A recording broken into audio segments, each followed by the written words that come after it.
السلام عليكم ورحمة الله وبركاته. إن الحمد لله نحمده ونستعينه ونؤمن به ونتوكل عليه ونعوذ بالله من شرور أنفسنا ومن سيئات أعمالنا من يهده الله فلا مضل له ومن يضلل فلا هادي له وأشهد أن لا إله إلا الله وحده لا شريك له وأشهد أن محمدا عبده ورسوله أرسله بالهدى ودين الحق ليظهره على الدين كله ولو كره المشركون. اللهم صل على محمد وعلى آل محمد كما صليت على إبراهيم وعلى آل إبراهيم إنك حميد مجيد. اللهم بارك على محمد وعلى آل محمد كما باركت على إبراهيم وعلى آل إبراهيم إنك حميد مجيد. أما بعد فإن خير الكلام كلام الله وخير الحديث كتاب الله وخير السنن سنن محمد صلى الله عليه وسلم وشر الأمور محدثاتها وكل محدثة بدعة وكل بدعة ضلالة وكل ضلالة في النار. أعوذ بالله السميع العليم من الشيطان الرجيم. يا أيها الذين آمنوا اتقوا الله حق تقاته ولا تموتن إلا وأنتم مسلمون. يا أيها الناس اتقوا ربكم الذي خلقكم من نفس واحدة وخلق منها زوجها وبث منهما رجالا كثيرا ونساء واتقوا الله الذي تساءلون به والأرحام إن الله كان عليكم رقيبا. يا أيها الذين آمنوا اتقوا الله وقولوا قولا سديدا يصلح لكم أعمالكم ويغفر لكم ذنوبكم ومن يطع الله ورسوله فقد فاز فوزا عظيما. أعوذ بالله من الشيطان الرجيم. وما خلقت الجن والإنس إلا ليعبدون. ഏറെ അഭിവന്യരായ ഈ പ്രദേശത്തെ നാട്ടുകാരെ, കേരള നദുവത്തുൽ മുജാഹിദീൻ്റെ ആദരണീയരായ നേതാക്കന്മാരെ, ജ്യേഷ്ഠാനുജ സുഹൃത്തുക്കളെ, ആദർശ ബന്ധുക്കളെ, അല്ലാഹുവിൻ്റെ മഹനീയമായ അനുഗ്രഹം കൊണ്ട് അവൻ്റെ ദീൻ പ്രഖ്യാപിക്കുന്ന, പ്രബോധനം ചെയ്യുന്ന അല്ലാഹുവിൻ്റെ മലക്കുകൾ പ്രത്യേകം കടന്നു വരുന്ന, ഇത് കേൾക്കുന്ന, ശ്രവിക്കുന്ന ആളുകൾക്ക് വേണ്ടി പ്രാർത്ഥിച്ചു കൊണ്ടിരിക്കുന്ന സുന്ദരമാക്കപ്പെട്ടൊരു സദസ്സിലാണ് നമ്മൾ ഒരുമിച്ച് കൂടിയിരിക്കുന്നത്. എല്ലാ കാലഘട്ടത്തിലും വളരെ ഗൗരവത്തോടുകൂടി സമൂഹത്തിനിടയിലേക്ക് പരിശുദ്ധ ഇസ്ലാമിൻ്റെ സുന്ദരമായ ആദർശങ്ങൾ കൃത്യവും കണിശവുമായ രൂപത്തിൽ എത്തിച്ചു കൊടുത്ത മഹനീയമായ പ്രസ്ഥാനമാണ് മുജാഹിദ് പ്രസ്ഥാനം. കേരളത്തിലെ ആദ്യത്തെ പണ്ഡിത സഭയിൽ നിന്ന് 1924 കേരള ജമിയത്തുൽ ഉലമ എന്ന പേരിൽ നിന്ന് തുടങ്ങി ഇന്ന് 100 വർഷം പിന്നിട്ട് ഒരു വലിയ നവോത്ഥാന പ്രസ്ഥാനമായി കേരളത്തിൻ്റെ മണ്ണിൽ സജീവമായ അഹോരാത്രമുള്ള പ്രവർത്തനത്തിലാണ് മുജാഹിദ് പ്രവർത്തകർ. ഓരോ ദിവസവും കേരളത്തിൻ്റെ വ്യത്യസ്ത ഭാഗങ്ങളിൽ, ജില്ലകളിലായി, മണ്ഡലങ്ങളിലായി, യൂണിറ്റുകളിലായി തൗഹീദി പ്രഭാഷണങ്ങൾ സജീവമായി നടന്നുകൊണ്ടിരിക്കുകയാണ്. ലോകത്ത് കടന്നു വന്ന പ്രവാചകന്മാരെല്ലാം വളരെ ഗൗരവത്തോടുകൂടി പഠിപ്പിക്കപ്പെട്ട തൗഹീദിന്റെ സുന്ദരമായ ആദർശം കൃത്യമായി സമൂഹത്തിലേക്ക് എത്തിക്കുക എന്ന ഉദ്ദേശം മാത്രമാണ് ഈ പ്രസ്ഥാനത്തിന്റെ ഒന്നാം നാൾ മുതൽ ഇതിൻ്റെ പ്രഥമ ലക്ഷ്യമായി ആ ബോധത്തോടു കൂടിയാണ് ഇതിൻ്റെ നേതാക്കന്മാർ ഈ പ്രസ്ഥാനത്തിൻ്റെ പ്രവർത്തനം ആരംഭിച്ചത്. എല്ലാ മേഖലയിലും, സാമൂഹികമായി, സാംസ്കാരികമായി എല്ലാ മേഖലയിലും മുജാഹിദുകൾ ഇടപെടാത്ത മേഖല എവിടെയും നമുക്ക് കാണുക സാധ്യമല്ല.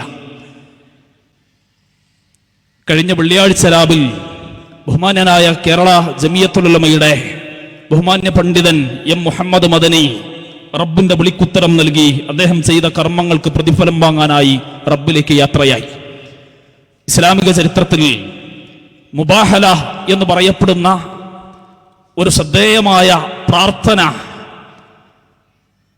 തൻ്റെ കുടുംബത്തെയും തൻ്റെ ജീവിതത്തെയും മുൻനിർത്തി അള്ളാഹുവിൻ്റെ മുമ്പിൽ പൂർണ്ണമായി സമർപ്പിച്ച് സത്യത്തിനു വേണ്ടി അടരാടിയ മുബാഹല എന്ന് പറയുന്ന പ്രാർത്ഥന ഇസ്ലാമിക ചരിത്രത്തിൽ റസൂലുള്ളാഹി സ്വല്ലല്ലാഹു അലൈഹി വസല്ലമ തങ്ങളുടെ കാലഘട്ടത്തിൽ നജറാനിൽ നിന്ന് വന്ന ഒരു ക്രൈസ്തവ സംഘത്തോട് പ്രവാചകൻ ഇസ്ലാമിനെ കുറിച്ച് പറയുകയും, എന്നാൽ എത്രയൊക്കെ പറഞ്ഞിട്ടും സത്യം ബോധ്യപ്പെട്ടിട്ടും അവർ അത് സ്വീകരിക്കാതെ വന്നപ്പോ അല്ലാഹുവിന്റെ റസൂൽ ആ ക്രൈസ്തവ സംഘത്തെ, ക്രൈസ്തവ നിവേദകന്മാരെ മുബാഹലക്ക് വെല്ലുവിളിക്കുകയുണ്ടായി.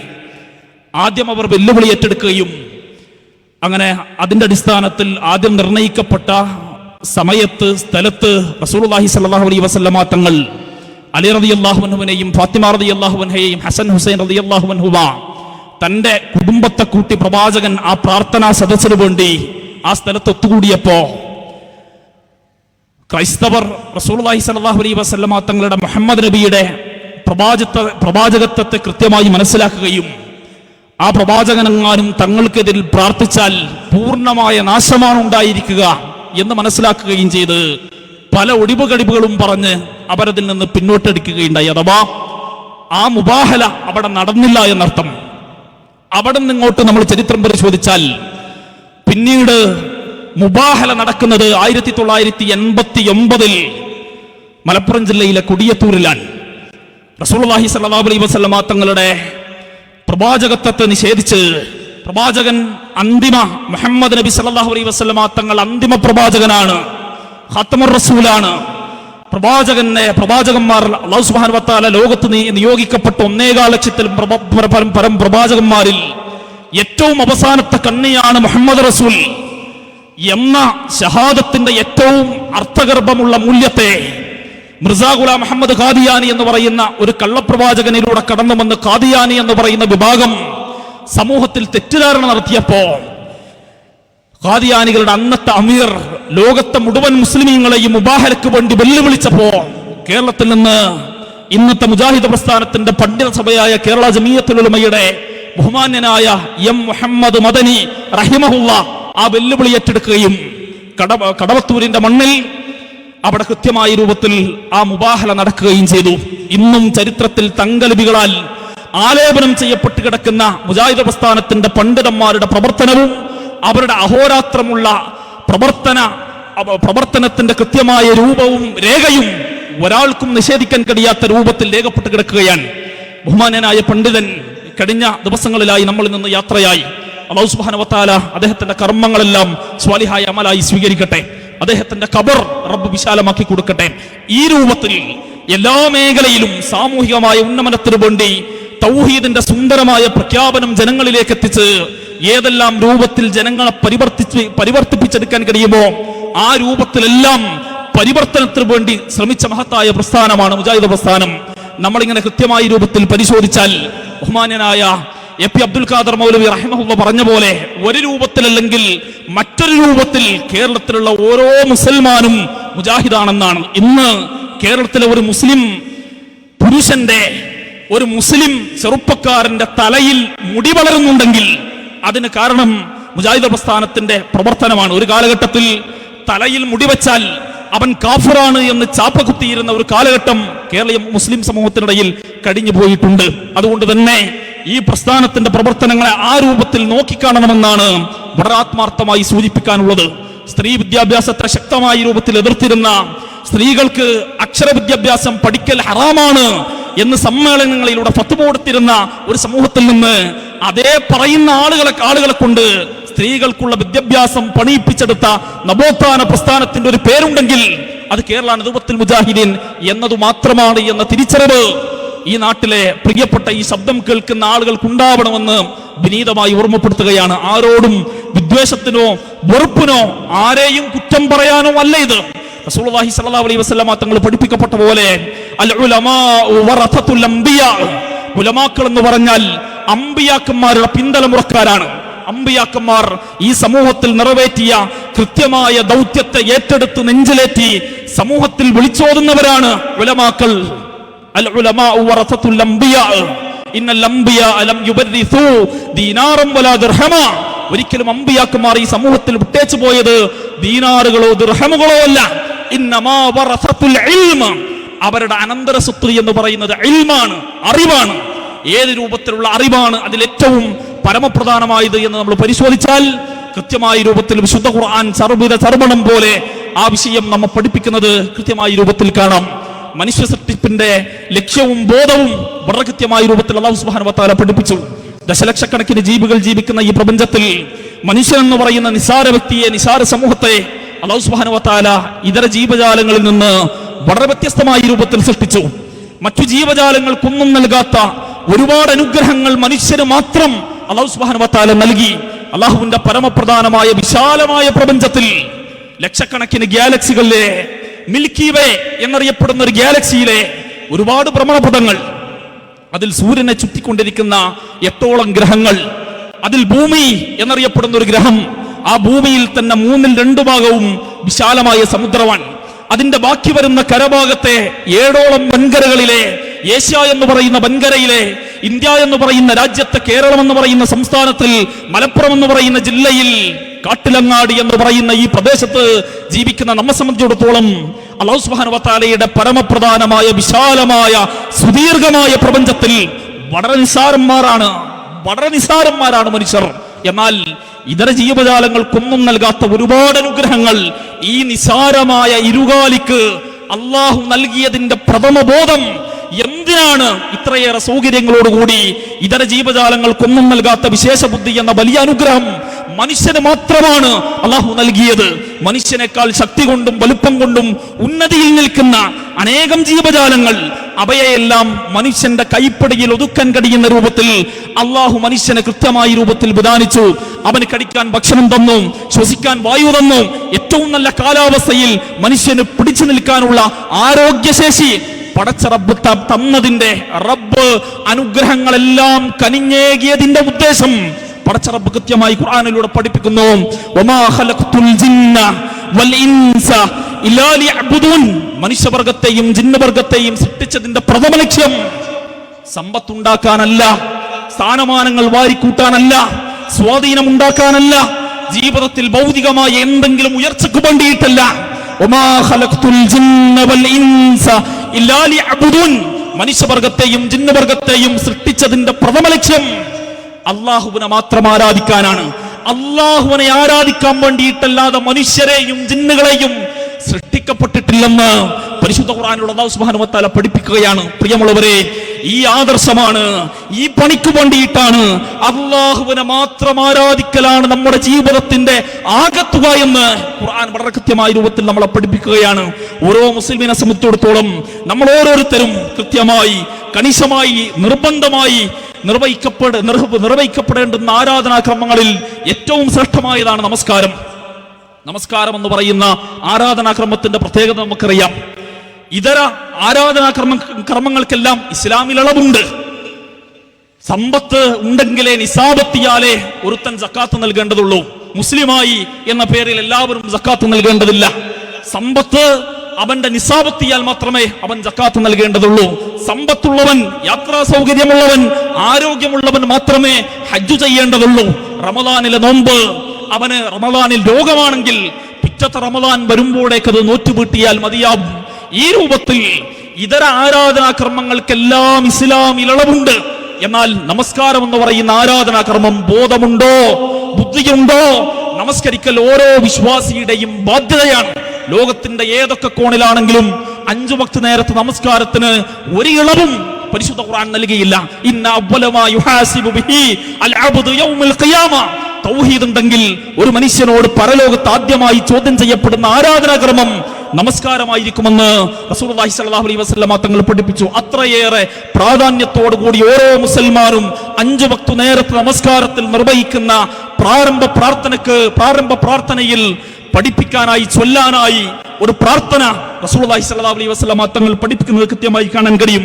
വിശുദ്ധ ഖുർആൻ സൂറത്തുൽ 6-ാം അധ്യായം സൂറത്തുൽ അൻആമിന്റെ 162-ാമത്തെ വാചകത്തിലൂടെ വിശുദ്ധ ഖുർആനിലൂടെയും അല്ലാഹു ആ പ്രാർത്ഥനയിലെ ഒരു വചനം വളരെ ഗൗരവത്തോടു കൂടി ഉമ്മത്തിനെ പഠിപ്പിച്ചു. ഖുൽ ഇന്ന സ്വലാത്തി വനുസുകി വമഹ്യായ വമമാതി ലില്ലാഹി റബ്ബിൽ ആലമീൻ. ഖുൽ ഇന്ന സ്വലാത്തി, പ്രവാചകരെ നിങ്ങൾ പറഞ്ഞു കൊടുക്കുക, ഇന്ന സ്വലാത്തി, തീർച്ചയായും എന്റെ നമസ്കാരവും, വനുസുകി, എന്റെ ബലികർമ്മവും, വമഹ്യായ, എന്റെ ജീവിതവും, വമമാതി, എന്റെ മരണവും, ലില്ലാഹി റബ്ബിൽ ആലമീൻ, പൂർണ്ണമായി റബ്ബിൽ സമർപ്പിച്ചുകൊണ്ടുള്ള ജീവിതമാണ് റബ്ബേ എനിക്കുള്ളത് എന്ന് ആത്മാർത്ഥമായി ഓരോ മുസൽമാനും 5 വക്ത് നേരത്തെ നമസ്കാരത്തിലെ പ്രാരംഭ പ്രാർത്ഥനയിൽ വളരെ ഗൗരവത്തോടുകൂടി ചൊല്ലണമെന്ന് പ്രഖ്യാപിക്കണമെന്ന് റസൂലുള്ളാഹി സ്വല്ലല്ലാഹു അലൈഹി വസല്ലം തങ്ങൾ പഠിപ്പിക്കുകയാണ്.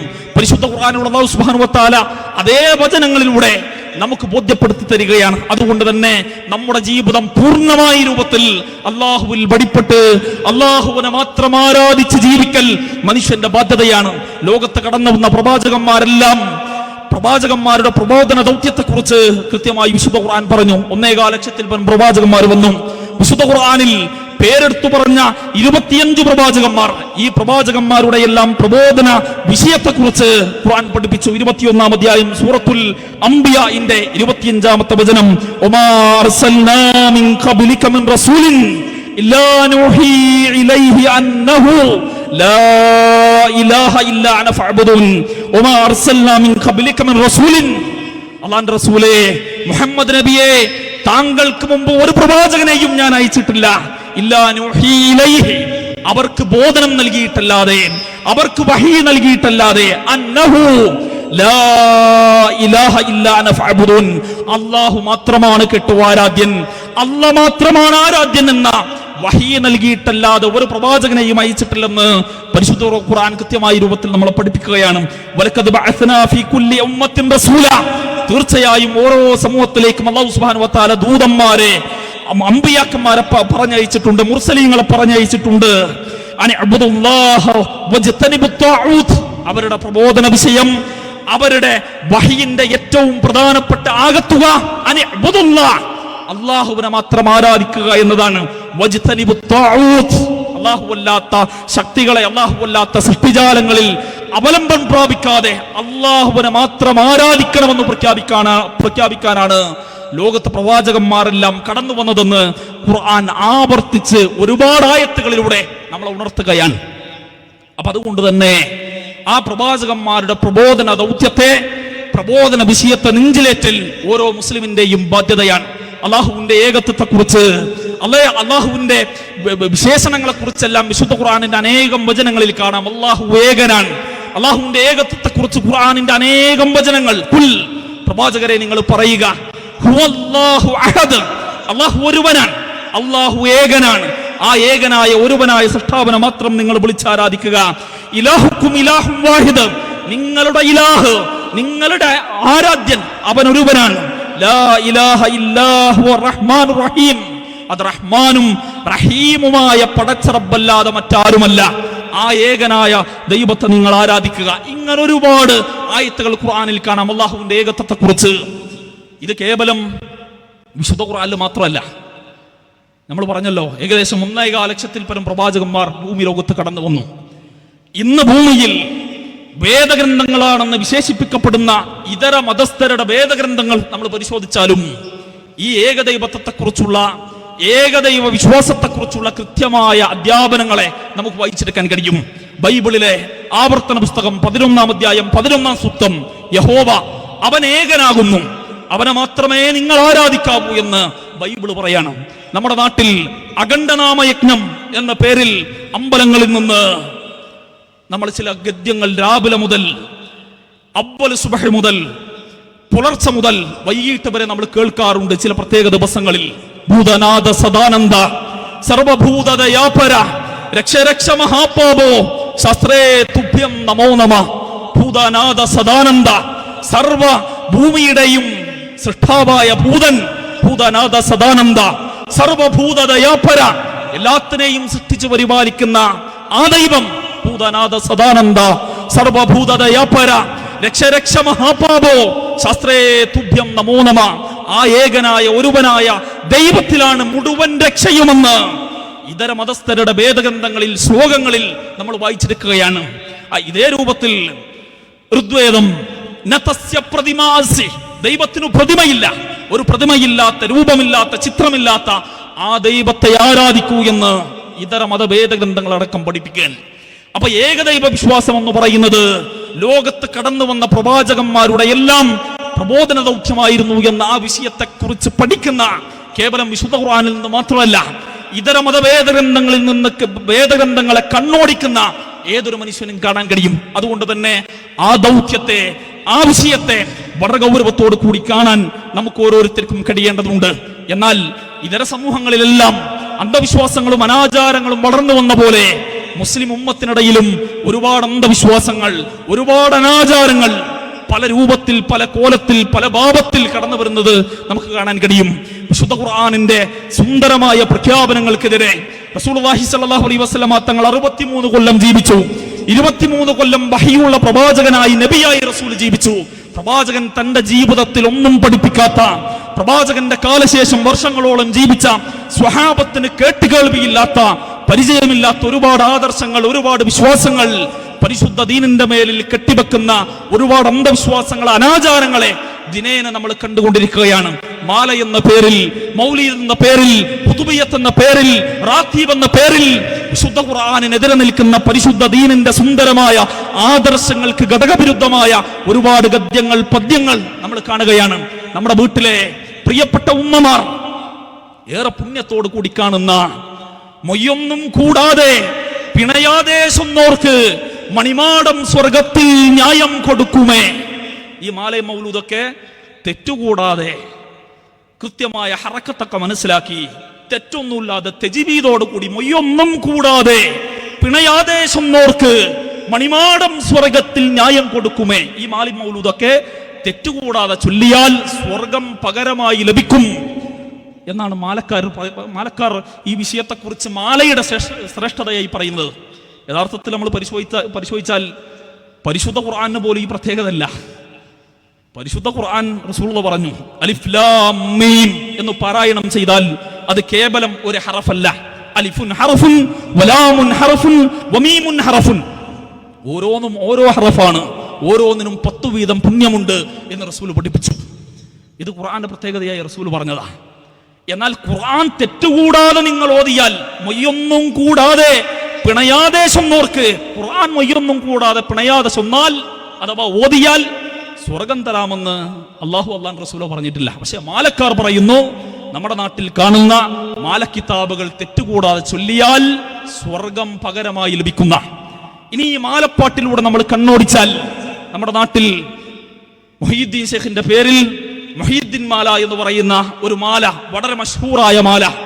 മുഹീദ്ദീൻ ശൈഖ് റഹ്മത്തുള്ളാഹി അലൈഹി ഇതിനെക്കുറിച്ച് ആലോചിച്ചിട്ടുണ്ടോ എന്ന് ചോദിച്ചാൽ, അദ്ദേഹത്തിന്റെ കാലൊക്കെ കഴിഞ്ഞ് വർഷങ്ങൾക്ക് മുമ്പ് ബഗ്ദാദിൽ മരണപ്പെട്ടു പോയ മഹാനായ പണ്ഡിതനാണ് മുഹീദ്ദീൻ ശൈഖ് അബ്ദുൽ ഖാദിർ ജീലാനി റഹിമഹുല്ലാഹ്. ദീൻ കൃത്യമായി പറഞ്ഞ, തൗഹീദ് പറഞ്ഞ മഹാനായ പണ്ഡിതനാണ്. ശക്തമായ രൂപത്തിൽ ദീൻ പറഞ്ഞത് കൊണ്ടാണ് മുഹീദ്ദീൻ, ദീനിനെ പുനരുജ്ജീവിച്ചവൻ എന്ന അർത്ഥം വരുന്ന വാക്ക് അബ്ദുൽ ഖാദർ എന്ന് പറയുന്ന പണ്ഡിതന് മുഹീദ്ദീൻ എന്ന പേര് ആ രൂപത്തിലാണ് ലഭിക്കുന്നത്. എന്നാൽ അദ്ദേഹത്തിന്റെ പേരിൽ പ്രചരിക്കുന്ന മാല കിതാബിൽ കാണാം, കുപ്പിയകത്തുള്ള വസ്തുവിനെ പോലെ കാൺമാഞ്ഞ നിങ്ങളുടെ കൽബകാമെന്നോവർ. ഒരു കുപ്പിയുടെ ഉള്ളിൽ ഒരു വസ്തു ഇട്ടു വെച്ചാൽ അതിനെ എങ്ങനെ നമ്മുടെ നഗ്നനേത്രങ്ങൾ കൊണ്ട് കാണാൻ കഴിയുമോ, ആ രൂപത്തിൽ മനുഷ്യന്റെ മനസ്സിന്റെ അന്തരാളങ്ങളിൽ മന്ത്രിച്ചു കൊണ്ടിരിക്കുന്ന മന്ത്രങ്ങൾ വർഷങ്ങൾക്ക് മുമ്പ് മരണപ്പെട്ടു പോയ മുഹീദ്ദീൻ ശൈഖ് റഹ്മത്തുള്ളാഹി അലൈഹി അറിയും, അത് കാണുമെന്ന് മാലക്കാരൻ പറയാൻ, മാലക്കിതാബ് പറയാൻ. എന്നാൽ പരിശുദ്ധ ഖുർആനിൽ അല്ലാഹു സുബ്ഹാനഹു വ തആല പറഞ്ഞു, ബിമാ ഫി സുദൂർ, നിങ്ങളുടെ ഹൃദയങ്ങളിൽ മന്ത്രിക്കുന്ന മന്ത്രങ്ങളെല്ലാം അറിയുന്നവൻ അത് അല്ലാഹു മാത്രമാണ്, അല്ലാഹു മാത്രമാണ്, അത് അല്ലാഹുവിന്റെ മാത്രം പ്രത്യേകതയാണ് എന്ന് കൃത്യമായ രൂപത്തിൽ നമുക്ക് കാണാൻ കഴിയും. ഇതേ രൂപത്തിൽ വിശുദ്ധ ഖുർആനിന്റെ അനേകം വചനങ്ങളിലൂടെ മറഞ്ഞതറിയുന്നവൻ, ഗൈബ് അറിയുന്നവൻ, ഭാവി അറിയുന്നവൻ അല്ലാഹു മാത്രമാണെന്ന് കൃത്യമായി ഖുർആനിന്റെ അനേകം ഭാഗങ്ങളിലൂടെ കാണാം. ആലിമുൽ ഗൈബി ഫലാ യുദ്ഹിറു അലാ ഗൈബിഹി അഹദാ. ഭാവി അറിയുന്നവൻ, ഗൈബ് അറിയുന്നവൻ അത് അല്ലാഹ് മാത്രമാണ് എന്ന് പരിശുദ്ധ ഖുർആൻ പഠിപ്പിക്കുകയാണ്. വമാ തദ്രീ നഫ്സും മാദാ തക്സിബു ഗദാ. ഭാവി എന്താണ് എന്ന് മുൻകൂട്ടി അറിയാനുള്ള കഴിവ് ഒരു മനുഷ്യനുമില്ല, ഒരു ഇരുകാലിക്കുമില്ല എന്ന് അല്ലാഹു വഹീന്റെ അടിസ്ഥാനത്തിൽ റസൂലുള്ളാഹിയെ പഠിപ്പിക്കുകയാണ്. അപ്പൊ ഖുർആൻ പറയാ ഭാവി അറിയാൻ കഴിവ് മനുഷ്യന്മാർക്കില്ല. മാല കിതാബിൽ പറയാ അല്ല, ശൈഖ് മുഹീദ്ദീൻ റഹ്മത്തുള്ളാഹി അലൈഹി നിങ്ങളുടെ ഭാവിയും ഭൂതവും വർത്തമാനവും ഒക്കെ പറയും. നിങ്ങളുടെ മനസ്സിന്റെ ഉള്ളിൽ മറഞ്ഞു കിടക്കുന്നത് പോലും മുഹീദ്ദീൻ ശൈഖ് റഹ്മത്തുള്ളാഹി അലൈഹി അറിയും, അത് വിശദീകരിക്കുമെന്ന് പറയുമ്പോ മുസ്ലിം ഉമ്മത്തെ, ഖുർആനിൽ വിശ്വസിക്കുന്ന, പ്രവാചകന്റെ സുന്നത്തിൽ വിശ്വസിക്കുന്ന, അശ്ഹദു അല്ലാ ഇലാഹ ഇല്ലല്ലാഹ് വ അശ്ഹദു അന്ന മുഹമ്മദ റസൂലുള്ളാഹ് എന്ന് നെഞ്ചിലേറ്റിയ മുസ്ലിമേ, വിശുദ്ധ ഖുർആൻ സ്വീകരിക്കണോ? ആ വിശുദ്ധ ഖുർആനിന് നേരെ വിപരീതം നിൽക്കുന്ന ഈ മാലപ്പാട്ട് സ്വീകരിക്കണോ എന്ന് നെഞ്ചത്ത് കൈവച്ച് ചിന്തിക്കാനാണ് ഈ പ്രോഗ്രാം സംഘടിപ്പിച്ചിട്ടുള്ളത്. ഇത്തരം സംസാരം, ഇത്തരം തൗഹീദി പ്രഭാഷണങ്ങൾ നിങ്ങൾക്ക് ചിന്തിക്കാനുള്ള അവസരമാണ്. ഇനി മാത്രമല്ല, റസൂലുള്ളാഹി സ്വല്ലല്ലാഹു അലൈഹി വസല്ലമ തങ്ങൾ പ്രവാചകനെ കുറിച്ച് അല്ലാഹു പറഞ്ഞത് അഷ്റഫുൽ ഖൽഖ് എന്നാണ്. സൃഷ്ടികളിൽ ഏറ്റവും ശ്രേഷ്ഠനാണ് മുഹമ്മദ് നബി. പ്രവാചകന്മാരുടെ നേതാവാണ് മുഹമ്മദ് നബി സല്ലല്ലാഹു അലൈഹി വസല്ലമ തങ്ങൾ. മുൻപുള്ളതും വരാനുള്ളതുമായ സകല തെറ്റുകളും അല്ലാഹു സുബ്ഹാനഹു വ തആല പുറത്തു തന്നിരിക്കുന്നു എന്ന് അല്ലാഹു സർട്ടിഫിക്കറ്റ് നൽകിയ അല്ലാഹുവിന്റെ റസൂൽ സല്ലല്ലാഹു അലൈഹി വസല്ലമ തങ്ങൾ പ്രവാചകന്റെ ജീവിതത്തിൽ എന്തെല്ലാം ബുദ്ധിമുട്ടുകൾ, എന്തെല്ലാം പ്രയാസങ്ങൾ ഉണ്ടായി. ഭാവി റസൂലുള്ളാഹിക്ക് അറിയുമായിരുന്നെങ്കിൽ പ്രവാചകന് ഒരു പ്രയാസം ഉണ്ടാകൂലല്ലോ. മഹാനായ അനസ് ഇബ്നു മാലിക് റളിയല്ലാഹു അൻഹു റിപ്പോർട്ട് ചെയ്യുന്ന ഒരു ഹദീസിൽ കാണാം, റസൂൽ ജീവിതത്തിൽ ഒരു സന്ദർഭത്തിൽ സങ്കടപ്പെട്ട പോലെ ജീവിതത്തിന്റെ മറ്റൊരു സന്ദർഭത്തിലും അല്ലാഹുവിന്റെ റസൂൽ സങ്കടപ്പെടുന്നത് ഞാൻ കണ്ടിട്ടില്ല എന്ന് പ്രവാചകന്റെ കൂടെ ചെറുപ്പത്തിലെ കൂടിയ ഹാദിമായി കൂടിയ അനസ് ഇബ്നു മാലിക് റളിയല്ലാഹു അൻഹു പറയാൻ. ഈ സംഭവം വിശദീകരിക്കുന്നത് ബിർ മഊന എന്നറിയപ്പെടുന്ന ഒരു വിഷയവുമായി ബന്ധപ്പെടുത്തിയാൽ, ഒരിക്കൽ റസൂലുള്ളാഹിന്റെ അടുക്കലേക്ക് രണ്ട് ശത്രുഗോത്രങ്ങളിൽ നിന്നുള്ള ആളുകൾ, റിഅല്, ദഖ്വാൻ എന്ന് പറയുന്ന രണ്ട് ശത്രുഗോത്രങ്ങളിൽ നിന്നുള്ള ആളുകൾ വേഷം മാറി അല്ലാഹുവിന്റെ റസൂലിന്റെ അടുക്കൽ വരികയാണ്. എന്നിട്ട് പ്രവാചകനോട് പറഞ്ഞു, അല്ലാഹുവിന്റെ റസൂലേ, ഞങ്ങളുടെ നാട്ടിൽ ഖുർആൻ പഠിപ്പിക്കാൻ കുറച്ച് ആൾക്കാരെ വേണം, ഖുർആൻ ക്ലാസ് എടുക്കാൻ കുറച്ച് ആളുകളെ വേണമെന്ന് ആത്മാർത്ഥമായി ശത്രുക്കളാണ് വേഷം മാറി റസൂലുള്ളാഹിന്റെ അടുക്കൽ വന്ന് പറഞ്ഞു. അല്ലാഹുവിന്റെ റസൂൽ സന്തോഷിച്ചു, ആഹ്ലാദിച്ചു. ദീൻ പഠിക്കാൻ ആവേശത്തോടുകൂടി ആളുകൾ വരികയാണ് എന്ന് റസൂൽ മനസ്സിലാക്കി. വന്നത് ശത്രുക്കളാണെന്ന് തിരിച്ചറിയാൻ അല്ലാഹുവിന്റെ റസൂലിന് കഴിഞ്ഞില്ല. ആ ശത്രുക്കളുടെ മനസ്സിൽ എന്താണ് മന്ത്രിക്കുന്നത് എന്നറിയാൻ റസൂലുള്ളാഹി സ്വല്ലല്ലാഹു അലൈഹി വസല്ലമ തങ്ങൾക്കായില്ല. മുഹീദ്ദീൻ ശൈഖിനെ കുറിച്ച് പറഞ്ഞത്, കുപ്പിയകത്തുള്ള വസ്തുവിനെ പോലെ കൺമാഞ്ഞാൻ നിങ്ങളുടെ കൽബകമെന്ന് പറഞ്ഞ മനുഷ്യന്റെ മനസ്സ് വായിക്കാനുള്ള കഴിവ് മുഹീദ്ദീൻ ശൈഖിനുണ്ടെന്ന. എന്നാൽ അല്ലാഹുവിന്റെ റസൂലിന് വന്നത് ശത്രുക്കളാണെന്ന് അറിയാൻ കഴിഞ്ഞില്ല. അല്ലാഹുവിന്റെ റസൂൽ 70 ഹാഫിളീങ്ങളായ സ്വഹാബിമാരെ അവരുടെ കൂടെ അയച്ചു. നിറഞ്ഞ മനസ്സോടുകൂടി സന്തോഷത്തോടുകൂടി ഖുർആൻ മുഴുവനും മനഃപ്പാടമാക്കിയ 70 സ്വഹാബിമാരെ അവരുടെ കൂടെ പറഞ്ഞയക്കാൻ. എന്നാൽ യാത്രാമധ്യേ ശത്രുക്കൾ തങ്ങളുടെ തനി സ്വഭാവം കാണിച്ചു. 70 സ്വഹാബിമാരെയും കടുത്തറുത്ത് ദാരുണമായി കൊലപ്പെടുത്തി ഒരൊറ്റ കിണറിലിട്ട് മൂടി, ഒരു കിണറിലിട്ട് മൂടിക്കളഞ്ഞു. റസൂലുള്ളാഹി ഇതറിയുന്നത് 3 ദിവസത്തിന് ശേഷമാണ്. ഈ സ്വഹാബത്ത് മരണപ്പെട്ടപ്പോഴും റസൂൽ അറിഞ്ഞില്ല. പിന്നീട് അറിയുന്നത് ജിബ്രീൽ വഹിയുമായി വരുമ്പോഴാണ്. ഈ വാർത്ത അറിഞ്ഞതോടുകൂടി പ്രവാചകൻ പ്രയാസപ്പെട്ടു. പ്രവാചകൻ മാനസികമായി ഒരുപാട് ബുദ്ധിമുട്ടിലായി, ശാരീരികമായി മാനസികമായി പ്രവാചകൻ ഒരുപാട് സങ്കടമുണ്ടായി. ആ സമയത്താണ് അനസ് ഇബ്നു മാലിക് റളിയല്ലാഹു അൻഹു പറഞ്ഞത്, ആ സന്ദർഭത്തിൽ ബിർ മഊനയുമായി ബന്ധപ്പെട്ട റസൂലുള്ളാഹി സങ്കടപ്പെട്ട പോലെ ജീവിതത്തിന്റെ മറ്റൊരു സന്ദർഭത്തിലും പ്രവാചകൻ സങ്കടപ്പെട്ടിട്ടില്ല. പ്രവാചകൻ ആ നിറഞ്ഞു തുളുമ്പുന്ന മനസ്സുമായി കണ്ണുമായി അല്ലാഹുവിലേക്ക് കൈ ഉയർത്തി 5 വക്ത് നേരത്തെ നമസ്കാരത്തിലും വളരെ ശക്തമായി ഈ ശത്രുഗോത്രങ്ങൾക്കെതിരിൽ റസൂൽ പ്രാർത്ഥിച്ചു. 70 ഹാഫിളീങ്ങളായ സ്വഹാബിമാരാണ് മരണപ്പെട്ടു പോയത്. അല്ലാഹുവിന്റെ റസൂലിന് ഭാവി അറിയുമായിരുന്നെങ്കിൽ, ഗൈബ് അറിയുമായിരുന്നെങ്കിൽ, വരാനിരിക്കുന്ന വിഷയങ്ങളെ കുറിച്ച് മുഴുവനും റസൂലുള്ളാഹിക്ക് ബോധ്യമുണ്ടെങ്കിൽ അല്ലാഹുവിന്റെ റസൂൽ തന്റെ പ്രിയപ്പെട്ട അനുചരന്മാരെ കൊലക്ക് കൊടുക്കുമോ എന്ന് നമുക്ക് ഓരോരുത്തർക്കും ചിന്തിക്കാവുന്നതേയുള്ളൂ. എവിടെയാണ് ഖുർആൻ പറഞ്ഞത് ഭാവി അറിയാൻ ഒരു മനുഷ്യനും സാധ്യമല്ല. ഇതേ രൂപത്തിൽ ചരിത്രത്തിലേറെ ശ്രദ്ധേയമായ മറ്റൊരു സംഭവം കാണാം. മഹദിയായ ആയിഷത്തു സിദ്ദീഖ റളിയല്ലാഹു അൻഹ പ്രവാചകനും ആയിഷ ബിബിയും അതുപോലെ തന്നെ സ്വഹാബത്തെല്ലാം കൂടെ ഒരു യാത്ര കഴിഞ്ഞ് വരികയാണ്. യാത്ര മധ്യയാണ്. ആ സന്ദർഭത്തിൽ തങ്ങളുടെ പ്രാഥമിക കാര്യങ്ങൾക്ക് വേണ്ടി ഒരു സ്ഥലത്ത് വഴിയിൽ അവർ തമ്പടിക്കുകയും അവരുടെ പ്രാഥമിക കാര്യങ്ങൾ ശരിയാക്കുകയും ചെയ്തു. ആ സന്ദർഭത്തിലാണ് ആയിഷ ബീവി റളിയല്ലാഹു അൻഹ, ആയിഷ സിദ്ദീഖ റളിയല്ലാഹു അൻഹ തങ്ങളുടെ മാല നഷ്ടപ്പെട്ട വിവരം, തൻ്റെ സ്വന്തം മാല നഷ്ടപ്പെട്ട കാര്യം ആയിഷ ബീവി അപ്പോഴാണ് അറിയുന്നത്. ബീവി ഇസ്ലാമിക ചരിത്രത്തിലെ ഏറ്റവും ശ്രേഷ്ഠമായ ബീവി. നമ്മുടെ നാട്ടിൽ മാല പോയാൽ ബീവിന്റെ അടുക്കലേക്കാണ് പോവുക. റസൂലുള്ളാഹിന്റെ ഭാര്യ ആയിഷ ബീവി തന്റെ സ്വന്തം മാല നഷ്ടപ്പെട്ടത് ഒരുപാട് നേരം കഴിഞ്ഞിട്ടാണ് അറിയുന്നത്. ആയിഷ ബീവി മാല തെരഞ്ഞു പോയി. എന്നാൽ ആയിഷ ബീവി ആ സംഘത്തിൽ നിന്ന് പുറത്തു പോയിട്ടുണ്ട്, മാല തെരഞ്ഞ് പുറപ്പെട്ടിട്ടുണ്ട് എന്ന് ആ സംഘത്തിന്റെ തലവനായ മുസ്ലിമീങ്ങളുടെ നേതാവായ അഷ്റഫുൽ ഹൽക്ക് മുഹമ്മദ് നബി സല്ലല്ലാഹു അലൈഹി വസല്ലമ തങ്ങൾ അറിഞ്ഞില്ല. ആയിഷ ബീബി ഈ സംഘത്തിലുണ്ട് എന്ന് റസൂലുള്ളാഹിക്ക് മനസ്സിലായില്ല. അവർ യാത്ര തിരിച്ചു. ആയിഷ ബീബി പറയാണ്, ഞങ്ങൾക്ക് കഴിക്കാൻ ഭക്ഷണമില്ലാത്തത് കൊണ്ട് ഞാൻ വളരെ തടി കുറഞ്ഞ മെലിഞ്ഞൊരു സ്ത്രീയായിരുന്നു. ഒട്ടകക്കട്ടിലിൽ ആയിരുന്നു ഞാൻ യാത്ര ചെയ്തിരുന്നത്. സ്വഹാബത്ത് ഒട്ടകക്കട്ടിലെടുത്ത് അവർ യാത്ര തിരിച്ചപ്പോ അതിന്റെ ഉള്ളിൽ ആയിഷ ബീബി ഉണ്ടെന്നറിയാൻ അത് പൊക്കിയ സ്വഹാബത്തിന് പോലും കഴിഞ്ഞില്ല.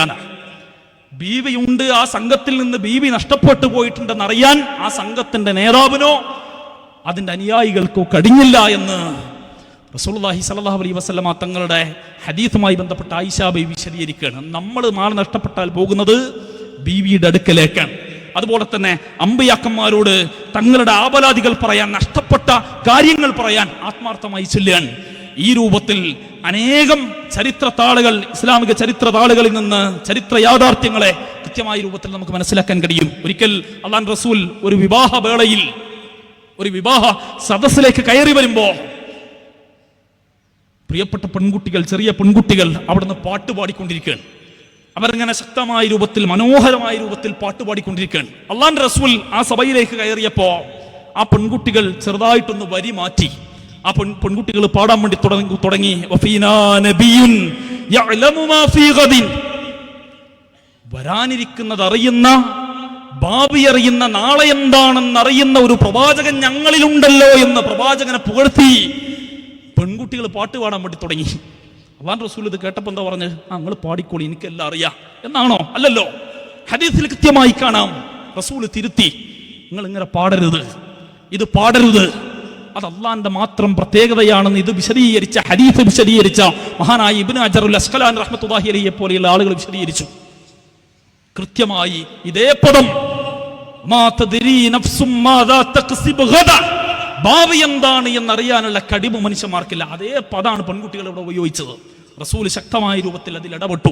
അത് അള്ളാഹുവിന്റെ മാത്രം പ്രത്യേകതയായി അഹ്ലുസുന്നത്ത് വൽ ജമാഅത്തിന്റെ പണ്ഡിതന്മാർ വിശദീകരിച്ചു. അതുകൊണ്ട് തന്നെ ഇസ്ലാമിക ആദർശ പ്രമാണങ്ങൾക്ക് വിരുദ്ധമായ ഇത്തരം മാലകൾ, മൗലീദുകൾ ഇനിയും കൊണ്ടു നടക്കണോ എന്ന് വളരെ ആത്മാർത്ഥമായി ചിന്തിക്കാൻ ഈ നാട്ടിലുള്ളവരോട് ഉണർത്തുകയാണ്.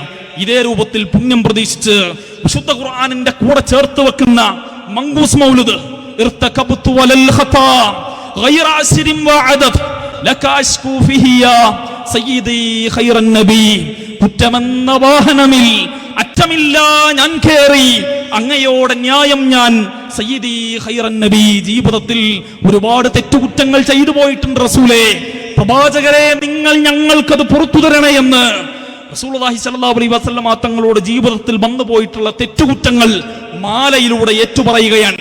ഇതേ രൂപത്തിൽ ശറഫുൽ അനാ മൗലിദിൽ കാണാം, അബ്ദുകൽ മിസ്കീനു യർജു ഫളകൽ ജമ്മൽ ഗഫീറു ഫിക ഖദ് അഹ്സൻതു ظني യാ ബശീറു യാ നദീറു. അബ്ദുകൽ മിസ്കീനു യർജു, പ്രവാചകരെ, മുഹമ്മദ് നബിയെ, സാധുവായ അടിമയായ ഞങ്ങളിതാ പ്രവാചകരെ താങ്കളെ വിളിക്കുന്നു. ഫളകൽ ജമ്മൽ ഗഫീറു, പൂർണ്ണമായ ഔദാര്യത്തോടുകൂടി പ്രവാചകരെ നിങ്ങളെ ഞങ്ങൾ വിളിക്കുകയാണ്. അല്ലാഹുവിന്റെ റസൂലേ, താങ്കളെ കുറിച്ച് ഏറ്റവും നല്ല ബോധവും ബോധ്യവുമാണ് ഞങ്ങൾക്കുള്ളത്. നല്ല ധാരണയാണ് റസൂലെ ഞങ്ങൾക്കുള്ളത്. യാ ബശീറു യാ നദീറു, ബശീറായ നദീറായ നബിയെ, അതുകൊണ്ട് തന്നെ ഫഅഗിത്നി വഅജ്ർനി യാ ഗിയാസി യാ മലാദി, ഫഅഗിത്നി വഅജ്ർനി, എന്നെ സഹായിക്കണേ, എന്നെ കാക്കണേ പ്രവാചകരെ. യാ ഗിയാസി യാ മലാദി, എന്റെ അവലംബമായ സഹായമായ മുഹമ്മദ് നബി തങ്ങളെ, പ്രവാചകരെ, എന്റെ ആബലാദികൾ ബേബലാദികൾ താങ്കൾ കേൾക്കണേ, ഉത്തരം നൽകണേ എന്ന് മാലപ്പാട്ടിലൂടെ പറയാണ്. പാപങ്ങൾ റസൂലുള്ളയോട് ഏറ്റുപറയുകയാണ്. എന്നാൽ പരിശുദ്ധ ഖുർആനിലൂടെ അള്ളാഹു പഠിപ്പിക്കുന്നു, വഹീന്റെ അടിസ്ഥാനത്തിൽ റസൂലുള്ളാഹി സ്വല്ലല്ലാഹു അലൈഹി വസല്ലമ തങ്ങളോട് പ്രഖ്യാപിക്കാൻ ആവശ്യപ്പെടുന്നു, വമൻ യഗ്ഫിറ ദുനൂബ ഇല്ലല്ലാഹ്, അല്ലാഹു അല്ലാതെ പാപം പൊറുക്കുന്നവനാരാണോ ഉള്ളത്? അല്ലാഹു അല്ലാതെ പാപം പൊറുക്കുമെന്ന് ആര് പാപം പൊറുക്കുമെന്നാണ് നീ പറയുന്നത് എന്ന് ഖുർആൻ ചോദിക്കുക. അല്ലാതെ പാപം പൊറുക്കൂല എന്ന് പരിശുദ്ധ ഖുർആനിൽ അല്ലാഹ് പഠിപ്പിക്കുക. മാലക്കാരൻ പറയാ അല്ല, അല്ലാഹ് മാത്രമല്ല റസൂലുള്ളാഹിയും പാപം പൊറുക്കും. വിശ്വാസികളെ ഏത് സ്വീകരിക്കണമെന്ന് നമ്മൾ ഓരോരുത്തരും ചിന്തിക്കേണ്ടതുണ്ട്. ഖുൽ യാ ഇബാദിയല്ലദീന അസ്റഫു അലാ അൻഫുസിഹിം ലാ തഖ്നതു മിർ റഹ്മത്തില്ലാഹ് ഇന്നല്ലാഹ യഗ്ഫിറു ദുനൂബ ജമീഅ ഇന്നഹു ഹുവൽ ഗഫൂറുർ റഹീം. ഖുൽ യാ ഇബാദിയല്ലദീന അസ്റഫു അലാ അൻഫുസിഹിം, പ്രവാചകരെ നിങ്ങൾ പറയുക, സ്വന്തം ആത്മാക്കളോട് ജീവിതത്തിൽ തെറ്റുകുറ്റങ്ങൾ വന്നുപോയ എന്റെ അടിയാന്മാരോട് പ്രവാചകരെ നിങ്ങൾ പറയുക, ലാ തഖ്നതു മിർ റഹ്മത്തില്ലാഹ്, പടച്ച റബ്ബിന്റെ റഹ്മാനും റഹീമുമായ റബ്ബിന്റെ കാരുണ്യത്തെ തൊട്ട് നിങ്ങൾ ഒരിക്കലും നിരാശരാവേണ്ടതില്ല. ഇന്നല്ലാഹ യഗ്ഫിറു ദുനൂബ ജമീഅ, തീർച്ചയായും മുഴുവൻ പാപങ്ങളും പൊറുക്കുന്നവനാണ് പടച്ച റബ്ബ്. ഇന്നഹു ഹുവൽ ഗഫൂറുർ റഹീം, അവൻ തന്നെയാണ് വളരെയേറെ അധികം പൊറുക്കുന്നവൻ, അങ്ങേയറ്റം സഹനവും ക്ഷമയും വിശാലതയുമുള്ളവൻ പടച്ച റബ്ബ് മാത്രമാണ്. അതുകൊണ്ട് തന്നെ തെറ്റുകുറ്റങ്ങളെല്ലാം അവനോട് പറയുക, റബ്ബ് പുറത്തു തരുമെന്ന് വിശുദ്ധ ഖുർആൻ പഠിപ്പിക്കുകയാണ്.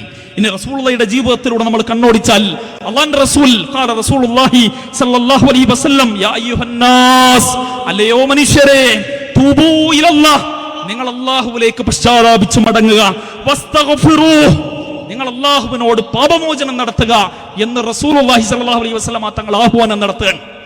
എന്നിട്ട് പ്രവാചകൻ തന്റെ ജീവിതത്തെ കുറിച്ച് വീണ്ടും വിശദീകരിക്കുന്നു, ഫഇന്നീ അതൂബു ഇലല്ലാഹ്, നിങ്ങൾ പാപമോചനം നടത്തിയ മാത്രം പോരാ, ഞാനും അതിന്റെ കൂടെ റബ്ബിനോട് പാപമോചനം നടത്താറുണ്ട്.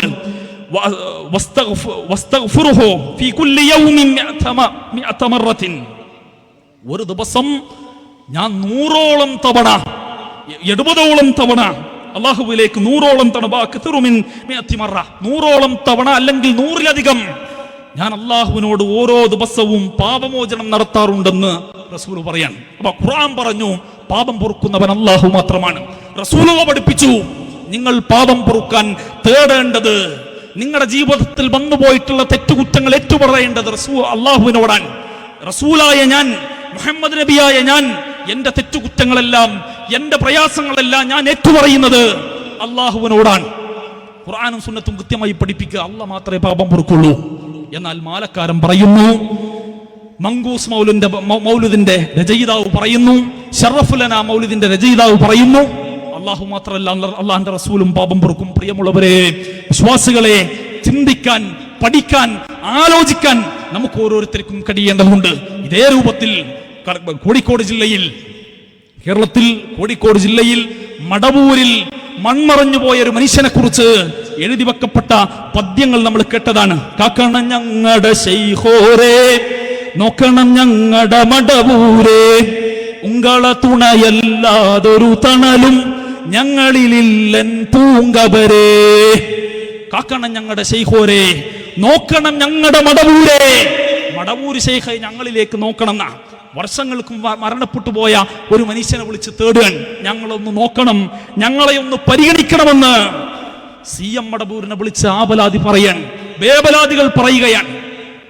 നമ്മളെപ്പോലെ ജീവിച്ച, ഇരുകാലിയായി ജീവിച്ച ഒരു മനുഷ്യൻ, അവസാന കാലഘട്ടത്തിൽ ബുദ്ധിക്ക് സാരമായി ബാധിച്ച് പല രൂപത്തിൽ ജീവിതം പോയൊരു മനുഷ്യൻ, പല കോലത്തിൽ ജീവിച്ച ഒരാൾ, വർഷങ്ങളോളം വീടിന്റെ തട്ടുംപുറത്ത് താമസിച്ച് ഒരു വക്തിന് പോലും ജമാഅത്തായി പള്ളിയിലേക്ക് പോകാതെ, ജുമാക്ക് പോലും പള്ളിയിൽ പോകാതെ വീടിന്റെ തട്ടുംപുറത്ത് വർഷങ്ങളോളം ജീവിച്ചൊരു മനുഷ്യൻ, നോമ്പ് നോറ്റ ആളുകളെ കൊണ്ട് നോമ്പ് മുറിപ്പിച്ചൊരു മനുഷ്യൻ, താടി ക്ലീൻ ഷേവ് ചെയ്ത ഒരു മനുഷ്യൻ, സ്വർണം ധരിച്ച ഒരാൾ, ഈ ഒരാളെ ഔലിയ ആയി അള്ളാഹുവിന്റെ പ്രത്യേക അടിമകളിൽപ്പെട്ട അള്ളാഹുവിന്റെ പ്രത്യേക സഹായം ലഭിക്കുന്ന വലിയ ശ്രേഷ്ഠ പുരുഷനായി അവതരിപ്പിക്കാൻ. സാധാരണ സി എം മടവൂരിനെ കുറിച്ച് പറയുമ്പോൾ ഒരു കഥയാണ് ഓർമ്മ വരാറുള്ളത്. ബഹുമാന്യ പണ്ഡിതൻ, എൻ്റെ അധ്യാപകൻ, ബഹുമാന്യനായ ഹുസൈൻ ഫൈസി പന്നിപ്പാറ, അദ്ദേഹം സമസ്തയിൽ പ്രവർത്തിച്ചിരുന്ന കാലഘട്ടത്തിൽ ഫൈലി ബിരുദമെടുത്ത് അഥവാ ഫൈലാബാദിൽ പട്ടിക്കാട് ജാമിയ നൂരിയയിൽ പഠനം നടത്തുന്ന കാലഘട്ടത്തിൽ അദ്ദേഹത്തിന്റെ സുഹൃത്തും കൂടെ സി എം മടവൂരിനെ കാണാൻ പോയി. മടവൂരിൽ അദ്ദേഹത്തിന്റെ വീട്ടിൽ സി എമ്മിനെ കാണാൻ വേണ്ടി പോയി. അങ്ങനെ മടവൂരിൽ വീട്ടിലെത്തിയപ്പോൾ ഒരുപാട് ആളുകൾ സി എം മടവൂരിനെ കണ്ട് ആപലാദികൾ ബോധിപ്പിക്കാൻ വേണ്ടി വരി നിൽക്കുകയാണ്. അങ്ങനെ അവരും വരിയിൽ കയറി നിന്നു. ഒരുപാട് നേരം കാത്തുനിന്ന് ഇവരെ ഊഴമായി. വീടിന്റെ തട്ടുംപുറത്താണ് സി എം ഉള്ളത്. ഓരോരുത്തരും അവരുടെ ഊഴമനുസരിച്ച് തട്ടുംപുറത്ത് കയറി ആപലാദികൾ പറയാൻ.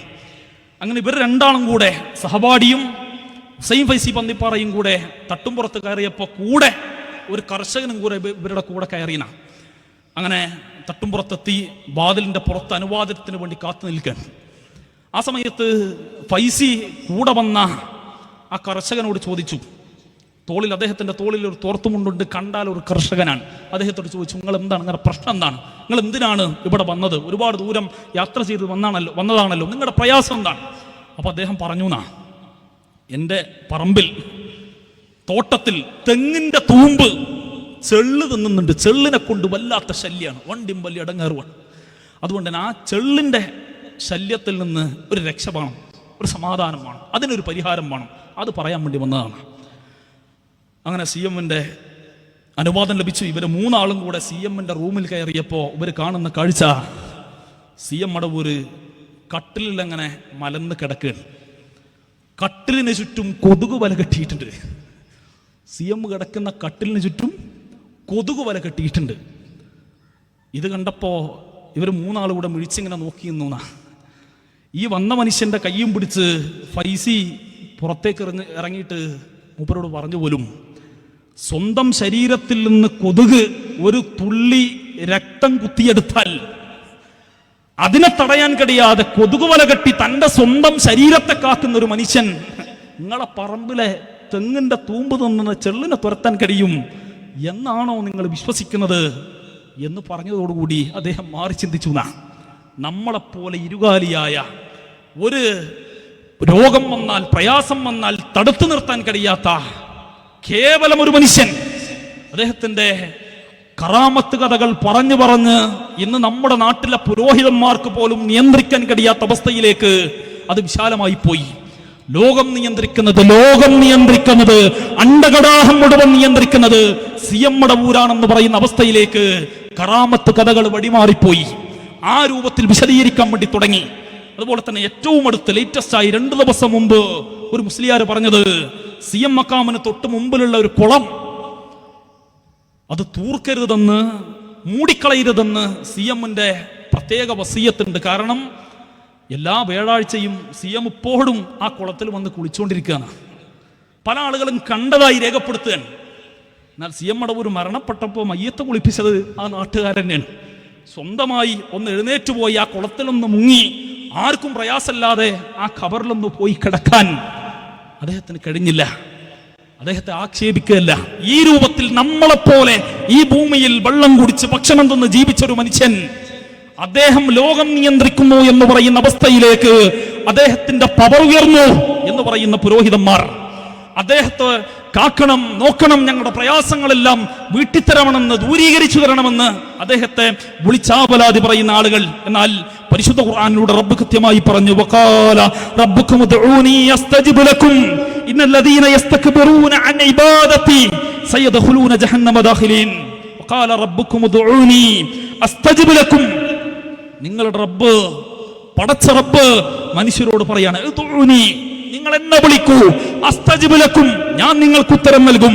ഇന്നല്ലദീന യസ്തക്ബിറൂന അൻ ഇബാദതി, എന്നെ ആരാധിക്കുന്ന വിഷയത്തിൽ, എന്നെ വിളിക്കുന്ന വിഷയത്തിൽ, പ്രയാസങ്ങളുടെ പ്രതിസന്ധിയുടെ സന്ദർഭത്തിൽ എന്നെ വിളിക്കുന്ന കാര്യത്തിൽ ആരെങ്കിലും അഹംഭാവം കാണിച്ചാൽ, അത് CM മടവൂരിനെ വിളിച്ചാൽ, റസൂലിനെ വിളിച്ചാൽ, മുനമ്പത്ത് ബീബിയെ വിളിച്ചാൽ, മുഹീദ്ദീൻ ശൈഖിനെ വിളിച്ചാൽ, റിഫായി ശൈഖിനെ വിളിച്ചാൽ, എന്നോട് പ്രാർത്ഥിക്കുന്ന ആവലാതി പറയുന്ന വിഷയത്തിൽ ആരെങ്കിലും അഹംഭാവം കാണിച്ചാൽ സയദ്ഖുലൂന ജഹന്നമ ദാഖിലീൻ, നാളെ പരലോകത്ത് നരകത്തിലേക്ക് അത്തരം ആളുകളെ ആട്ടിയോടിക്കുമെന്ന് ഖുർആൻ നമ്മളെ പഠിപ്പിക്കുകയാണ്.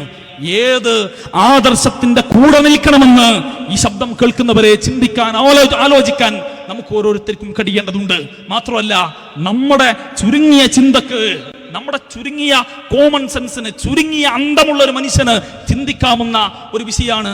ആരാണ് ഒരു മദ്രസയിൽ പഠിക്കുന്ന 1-ാം ക്ലാസ്സുകാരനായ ഒരു കുട്ടിയോട് ആകാശത്ത് നിന്ന് മഴ പെയ്യിപ്പിക്കുന്നത് ആരാണ് എന്ന് ചോദിച്ചാൽ അവൻ പറയും അല്ലാഹുവാണ്.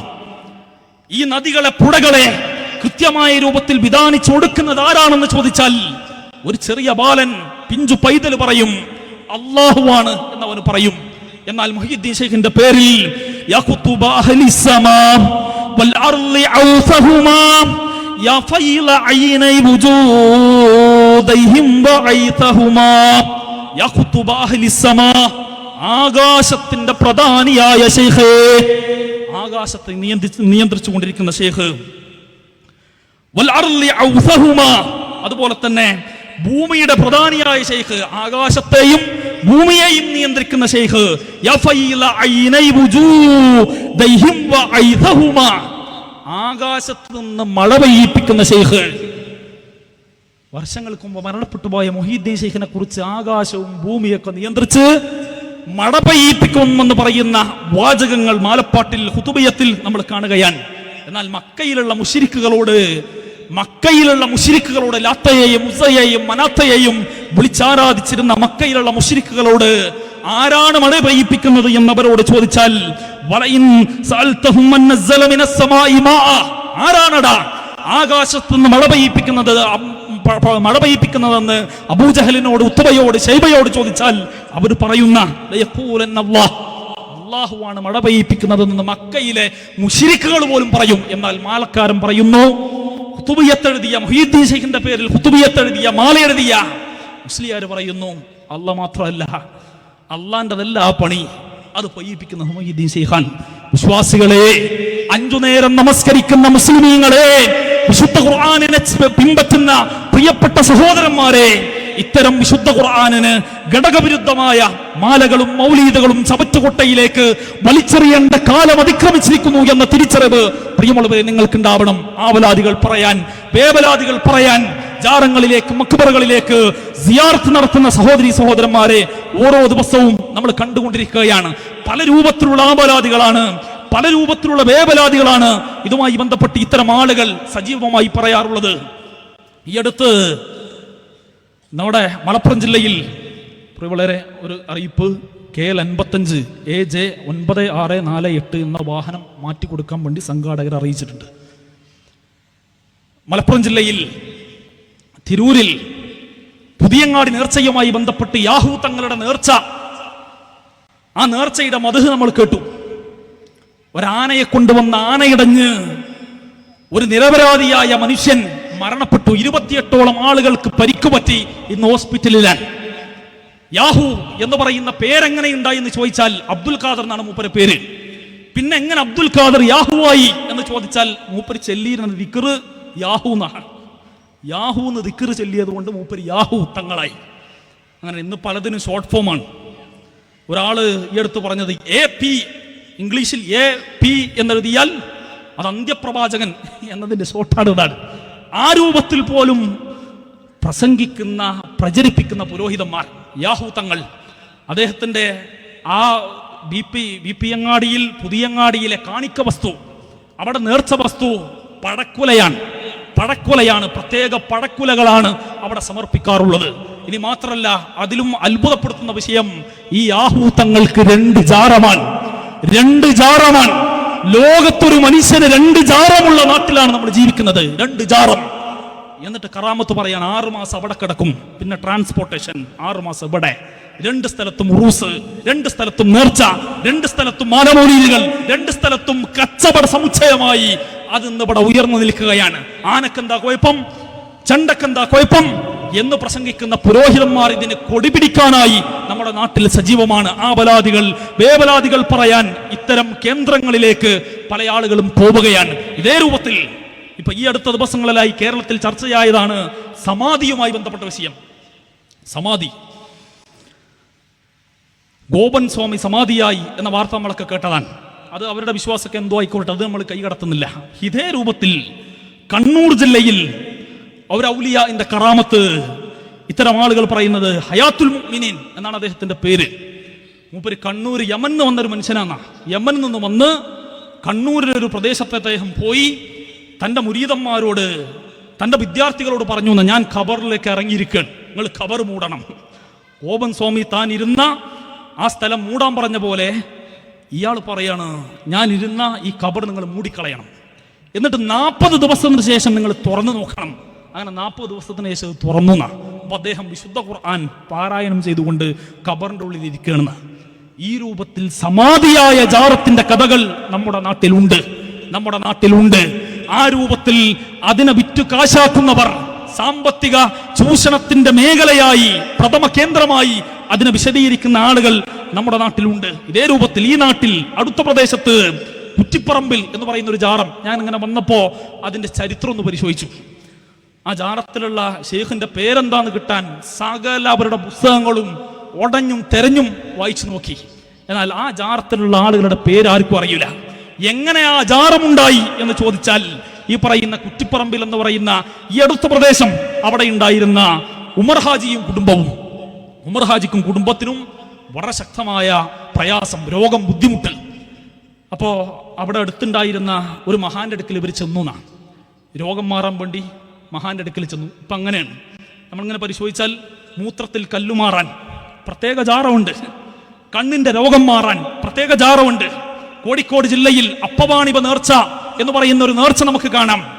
തലക്കാണ് വേദനയെങ്കിൽ തലയപ്പം, കയ്യിനാണ് വേദനയെങ്കിൽ കയ്യപ്പം, കണ്ണിനാണ് വേദനയെങ്കിൽ കണ്ണപ്പം, കാലിനാണ് വേദനയെങ്കിൽ കാലപ്പം. എല്ലാത്തിനും പ്രത്യേകം ഡോക്ടർമാർക്ക് ഫീസ് കൊടുക്കണ പോലെ ഫീസ് കൊടുത്ത് പരിശോധിക്കാൻ കഴിയുന്ന ജാറമുള്ള ഒരു നാട്ടിൽ ഈ രൂപത്തിൽ ഉമർ ഹാജിയും കുടുംബവും ആ നാട്ടിലെ ഒരു പ്രസിദ്ധന്റെ അടുക്ക പോയപ്പോൾ മൂപ്പര് പറഞ്ഞു പോലും, നിങ്ങൾ നിങ്ങളുടെ പറമ്പിന്റെ പടിഞ്ഞാറേ മൂല ഒന്ന് പ്രത്യേകം വളച്ചു കെട്ടണം, അപ്പൊ നിങ്ങളുടെ രോഗം മാറും. അങ്ങനെ അദ്ദേഹം അത് വളച്ചു കെട്ടി. അദ്ദേഹത്തിന്റെ കാലം കഴിഞ്ഞു. ആ കെട്ട് അവിടെ തന്നെ ഉണ്ട്. ആളുകൾ ഇങ്ങനെ ആ കെട്ടിനെ ആദ്യം തുറിച്ചു നോക്കാൻ തുടങ്ങി. ഈ അടുത്ത പ്രദേശത്താണ്. അങ്ങനെ കുറച്ചു കാലം കഴിഞ്ഞപ്പോ ആ നാട്ടിലെ ഒരു കാളി, അവിടുത്തെ ഒരു മുസ്ലിയാർ, കമ്മ മുസ്ലിയാർ എന്ന് പറയുന്ന മനുഷ്യൻ, ആ കെട്ടിയ കെട്ടിനുള്ളിൽ 7 മീസാൻ കല്ല് വരിവരിയായി വെച്ചു. 7 മീസാൻ കല്ല് വെച്ചു. അപ്പൊ ആൾക്കാർക്ക്, കുറെ ആളുകൾ അത് മഹാനാണ് എന്ന് വിശ്വസിക്കാൻ കൂടെ തുടങ്ങി. കുറെ ആളുകൾക്ക് സംശയമായി, അവിടെ മനുഷ്യന്മാർ വല്ലതും ഉണ്ടോ? ഒരു കെട്ട് ഉമറാജ് കെട്ടി, ഒരാൾ വന്ന് അവിടെ കല്ലും കുത്തി, ഇനി അവിടെ ആൾക്കാർ വല്ലതും ഉണ്ടോ എന്ന സംശയം ആൾക്കാർക്കിടയിൽ ഉണ്ടായി. ആ സന്ദർഭത്തിലാണ് ഈ സംശയം എങ്ങനെ നാട്ടിൽ വിശാലമായി ചർച്ചയായപ്പോഴാണ് ആലുവയിലുള്ള അബൂബക്കർ മുസ്ലിയാർ, ആലുവായി അബൂബക്കർ മുസ്ലിയാർ എന്ന് പറയുന്ന ഒരു മനുഷ്യൻ അവിടെ വന്ന്, എന്നിട്ട് അദ്ദേഹം ഒന്ന് സിയാറത്ത് നടത്തി. അദ്ദേഹം പറഞ്ഞു, ഈ 7 ആളുകളിൽ മഹാന്മാരുമുണ്ട് എന്ന് മൂപ്പര് പറഞ്ഞതോടുകൂടി അതൊരു സിയാറത്ത് കേന്ദ്രമായി മാറി. ആൾക്കാർക്ക് സംശയം ഉണ്ടായിരുന്നു. മൂപ്പര് വന്ന് ആ സംശയം തീർത്തു കൊടുത്തു. നിങ്ങൾ ജാറായിക്കോളിയും വിറ്റ് കാശായിക്കോളിയും അതിനുള്ള അനുവാദം കൊടുത്തു. ഇന്ന് കുറ്റിപ്പറമ്പിൽ ജാറം എന്ന പേരിൽ അവിടെ സിയാറത്ത് കേന്ദ്രമായി പ്രവർത്തിക്കുകയാണ്. ഈ രൂപത്തിൽ ജാറങ്ങളുടെ ചരിത്രമെടുത്ത് പരിശോധിച്ചാൽ ഇങ്ങനെ ഒരു നിലക്കും അംഗീകരിക്കാൻ കഴിയാത്ത, മനുഷ്യനാണെന്ന് പോലും അറിയാത്ത ജാറങ്ങൾ നമ്മുടെ നാട്ടിലുണ്ട്. കേരളത്തിൽ അറിയപ്പെട്ട ജാറമാണ് തിരുവനന്തപുരം ജില്ലയിലെ ഭീമാപ്പള്ളി ജാറം. ഭീമാപ്പള്ളി ജാറം ഈ വർഷം ലേലത്തിന് പോയത് 7 കോടി 7 ലക്ഷം രൂപക്കാണ്. 7 കോടി 7 ലക്ഷം രൂപക്കാണ്. 7 കോടി 7 ലക്ഷം രൂപക്ക് ലേലത്തിന് പോയത് ഏതെങ്കിലും ഒരു ഷോപ്പിംഗ് കോംപ്ലക്സ് അല്ല. 7 കോടി 7 ലക്ഷം രൂപക്ക് ലേലത്തിന് പോയത് ഏതെങ്കിലും ഒരു വിദ്യാഭ്യാസ സ്ഥാപനമല്ല. 7 കോടി 7 ലക്ഷം രൂപക്ക് ലേലത്തിന് പോയത് ഏതെങ്കിലും ഒരു ഷോപ്പിംഗ് കോംപ്ലക്സ് അല്ല. 7 കോടി 7 ലക്ഷം രൂപക്ക് ഒരു ഉമ്മയും മകനും മരണപ്പെട്ട് കിടക്കുന്ന ജാറം കേരളത്തിൽ ഒരു വിഭാഗം ലേലം വിളിച്ചെടുക്കുന്നുവെങ്കിൽ അതിന് പിന്നിലുള്ള ചേതോവികാരം എന്താണെന്ന് ബുദ്ധി പണയം വെക്കാത്ത വിശ്വാസികളെ ചിന്തിക്കാൻ നമുക്ക് കഴിയണം. അല്ലാഹുവിന്റെ റസൂൽ മഹദിയായ ആയിഷത്ത് സിദ്ദീഖ റളിയല്ലാഹു അൻഹയുടെ മടിയിൽ പനി ബാധിച്ച് പ്രയാസപ്പെട്ട് കിടക്കുന്ന സന്ദർഭത്തിൽ അല്ലാഹുവിന്റെ റസൂലിന്റെ വസിയത്ത്, ലഅനല്ലാഹു യഹൂദ വന്നസാറാ ഇത്തഖദൂ ഖുബൂറ അംബിയാഇഹിം മസാജിദ. ജൂത നസ്രാനികൾ അല്ലാഹു സുബ്ഹാനഹു വ തആല ശപിക്കാനുള്ള കാരണം ഇത്തഖദൂ ഖുബൂറ അംബിയാഇഹിം മസാജിദ, അവരവരുടെ അമ്പിയാക്കന്മാരുടെ ഖബറുകൾ ആരാധനാ കേന്ദ്രമാക്കി മാറ്റിയതാണ്. റസൂലുള്ളാഹി മിമ്പറിൽ കയറി പ്രാർത്ഥിച്ചു, അല്ലാഹുമ്മ ലാ തജ്അൽ ഖബരി വതനൻ യുഅബദ്. അല്ലാഹുവേ, എന്റെ ഖബറിനെ നീ ആരാധിക്കപ്പെടുന്ന ഒരു ആരാധനാ കേന്ദ്രമാക്കി മാറ്റല്ലേ റബ്ബേ. അല്ലാഹുമ്മ ലാ തജ്അൽ ഖബരി ഈദാ, എന്റെ ഖബറിനെ ആഘോഷിക്കപ്പെടുന്ന ഒരു ഉത്സവ കേന്ദ്രമാക്കി മാറ്റല്ലേ എന്ന് റസൂലുള്ളാഹി പ്രാർത്ഥിക്കുകയാണ്. പ്രവാചകന്റെ പ്രാർത്ഥന സ്വീകരിച്ച് 1350 കൊല്ലമായി ഒരു മനുഷ്യനും കണ്ണുകൊണ്ട് കാണാൻ കഴിയാത്ത രൂപത്തിൽ അല്ലാഹുവിന്റെ റസൂൽ മക്കത്ത് മദീനത്തെ ആയിഷ ബീവിയുടെ വീട്ടിൽ 5 കെട്ടിനുള്ളിൽ ഒന്ന് പച്ച പുതക്കാൻ കഴിയാതെ, നിലവിളക്ക് കത്തിക്കാൻ കഴിയാതെ, തൊട്ടുമുത്താൻ കഴിയാതെ, ഒന്ന് കാണാൻ പോലും കഴിയാത്ത രൂപത്തിൽ അല്ലാഹുവിന്റെ ഖബർ അവിടെ സംരക്ഷിക്കപ്പെട്ടിരിക്കുകയാണ്. ഇത്തരം ജാറ സംസ്കാരങ്ങളെ പൂർണ്ണമായി ശക്തമായ രൂപത്തിൽ എതിർത്ത പരിശുദ്ധ ഇസ്ലാമിന്റെ പേരിലാണ് ഇന്ന് ജാറ കച്ചവടം നമ്മുടെ നാട്ടിൽ നടക്കുന്നത്. അതുകൊണ്ട് തന്നെ പ്രിയമുള്ളവരെ, ആത്മാർത്ഥമായി ഈ വിഷയത്തെക്കുറിച്ച് ചിന്തിക്കുക, മനസ്സിലാക്കുക, തൗഹീദിൽ അടിയുറച്ചു നിൽക്കുക. റബ്ബ് സ്വീകരിക്കട്ടെ. വൽഹംദുലില്ലാഹി റബ്ബിൽ ആലമീൻ. അസ്സലാമു അലൈക്കും വറഹ്മത്തുള്ളാഹി വബറകാതുഹു. സഹോദരന്മാരെ, നമ്മുടെ ഈ വേദി